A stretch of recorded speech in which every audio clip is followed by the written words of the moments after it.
अस्सलाम वालेकुम दोस्तों, जनाब तुहानू मैं अपने स्पैशल जोड़े का शो करा रहा जनाब। साडा 10 नंबर नारे ते साडे घर दी जनाब पट्ठी है फिरोजपुरी जिहड़ी पिपलां वाली मादी है साडी ओहदी पट्ठी है।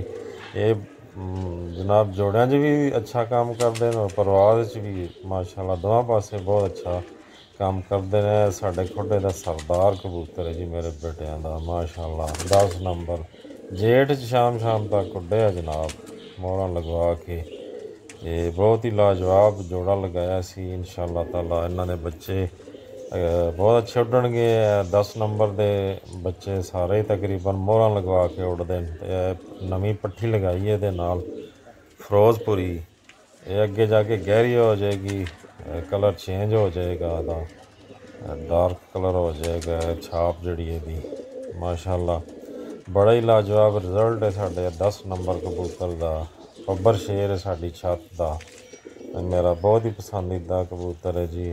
छत मिर्ज़ा हसनैन बेग मिर्ज़ा मदर अली बेग मेरे बेटियां की छत है माशाल्लाह। ज़रूर कहना जी।